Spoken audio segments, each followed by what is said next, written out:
नमस्कार मित्रांनो, आज अत्यंत तातडीने आपल्याशी मी संवाद साधतो आहे, कारण आपल्याला माहिती आहे की कृषी विद्यापीठांच्या प्रवेश प्रक्रिया ह्या सध्या सुरू असून आज जी आहे ती पहिल्या प्रवेश फेरीचे रिपोर्टिंगचं जी अंतिम तारीख ही आज होती. पण असं लक्षात आलं आहे का याच्यामध्ये बऱ्याच विद्यार्थ्यांना प्रश्न उद्भवत आहेत. त्यासाठी तुमच्यासोबत आज संवाद साधावा अशी म्हणजे मी माणसं ठेवली आणि आज तुमच्याशी संवाद साधतो आहे, जेणेकरून पुढील ज्या प्रवेश फेरी आहेत त्यामध्ये नक्की विद्यार्थ्यांना काय करायचं आहे याबद्दल संभ्रम निर्माण होणार नाही. त्यासाठी काही गोष्टी मी आज सांगतो आहे, त्याकडे तुम्ही लक्ष देऊ नये का.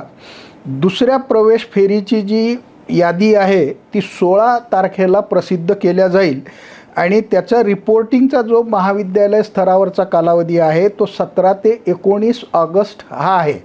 आता याच्यामध्ये जे आहेत की पहिल्या प्रवेश फेरीमध्ये ज्यांना कुठलंही महाविद्यालय मिळालं नाही त्यांना दुसऱ्या प्रवेश फेरीमध्ये कदाचित सीट अलॉट होऊ शकते. अशा विद्यार्थ्यांनी संबंधित महाविद्यालयाला जाऊन आपले डॉक्युमेंट्स व्हेरीफाय करून आपलं सीट अप्रूव्हल घेणं आवश्यक आहे आणि त्यानंतर त्यांना सीट ॲक्सेप्टन्स फी 1000 रुपये ही ऑनलाईन पद्धतीने भरावी लागेल आणि ती भरल्यानंतर विद्यार्थ्यांना फ्लोट किंवा फ्रीज हे 2 ऑप्शन्स अवेलेबल होणार आहेत. तर फ्लोट जर तुम्ही ऑप्शन सिलेक्ट केला म्हणजे तुम्हाला जे कॉलेज अलॉट झालेलं आहे त्याच्यापेक्षा वरचे जे तुमचे प्राधान्य क्रमांक असतील ते पुढच्या प्रवेश फेरीसाठी ते ग्राह्य धरल्या जातील आणि जर त्याच्यामधनं तुम्हाला जर वरच्या क्रमांकाचं कॉलेज मिळालं तर जी आत्ता तुमची सीट आहे ती मात्र दुसऱ्या विद्यार्थ्याला दिल्या जाईल. पण जर तुम्ही वरच्या कॉलेजला जर तुम्हाला सीट मिळाली नाही तर या कॉलेजची जी आत्ता दुसऱ्या फेरीत जी तुम्हाला मिळालेली आहे ती सीट तुमची निश्चित केल्या जाईल. तिसऱ्या प्रवेश फेरीमध्ये मात्र कुठेही फ्रीज किंवा फ्लोटचं ऑप्शन हे नसणार आहे. त्यामध्ये तुम्हाला केवळ प्रवेशच घ्यावा लागणार आहे, कारण यानंतरची प्रवेश फेरी तिसरी प्रवेश फेरी झाल्यानंतर चौथी जी प्रवेश फेरी आहे ती प्रवेश फेरी ही जागेवरची प्रवेश फेरी आहे का ज्यामध्ये पर्सेंटेजनुसार दिवस ठरवून दिलेले आहेत आणि त्या दिवसानुसार जे काही प्रवेश प्रक्रियेचे केंद्र असतील त्या केंद्रांवर तुम्ही जाऊन हजेरी लावू शकता आणि त्या केंद्रावर जे महाविद्यालय असतील त्या महाविद्यालयांकरता तुमची उमेदवारी धरल्या जाईल.